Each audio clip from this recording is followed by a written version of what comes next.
નમસ્કાર મિત્રો, અમારી આ ચેનલમાં તમારું સ્વાગત છે। બનાસકાંઠા જિલ્લાના ડીસા તાલુકામાં એક જ દિવસમાં વિવિધ અકસ્માતમાં 3 લોકોના મોત થતાં સમગ્ર પંથકમાં હેરાટી પસરી હતી। ડીસામાં રવિવારે જુદા જુદા સ્થળોએ એક જ દિવસમાં 3 અકસ્માતની ઘટના બની છે। 3 અકસ્માતમાં કુલ 3 લોકોના મોત નીપજ્યા છે। એક જ દિવસમાં 3 અકસ્માતની ઘટના બનતા પોલીસ તંત્ર પણ દોડ્યું હતું। ત્યારે મિત્રો, મળતી વિગતો અનુસાર વધુ જણાવી દઈએ કે ડીસા તાલુકામાં જેડા હાઈવે પર એક્ટિવા અને કાર વચ્ચે ગંભીર અકસ્માત સર્જાયો હતો। અકસ્માત એટલો ભયાનક હતો કે એક્ટિવાના ભૂક્કો બોલી ગયો અને કારની બોનેટને પણ ઘણો ભાગ તૂટી ગયો હતો। આ અકસ્માતમાં એક્ટિવા ચાલક યુવાનનું ઘટના સ્થળે મોત નીપજ્યું હતું। બીજી બાજુ ડીસાના સોમોમા વિસ્તારમાં પણ બાઇક અને કાર વચ્ચે અકસ્માત સર્જાયો હતો।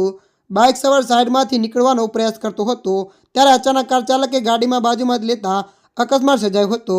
કારની સ્પીડ વધારે હોવાના કારણે બાઇકનો ભૂક્કો બોલી ગયો હતો તેમજ બાઇક ચાલકનું ઘટના સ્થળે મોત નીપજ્યું હતું। આ સિવાય ડીસાના કુચાવાડા વિરોણા રોડ ઉપર પણ 2 ટેલર વચ્ચેના અકસ્માતમાં એક વ્યક્તિનું મોત નીપજ્યું હતું। ડીસામાં એક જ દિવસમાં અકસ્માતની 3 ઘટના બનતા પોલીસ તંત્ર પણ દોડ્યું હતું। ત્રણેય ઘટનામાં પોલીસ મૃતદેહોને પોસ્ટમોર્ટમ ખાતે મોકલી અકસ્માતનો ગુનો દાખલ કરીને આગળની કાર્યવાહી હાથ ધરી છે।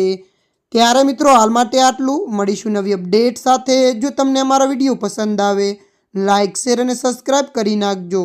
ધન્યવાદ।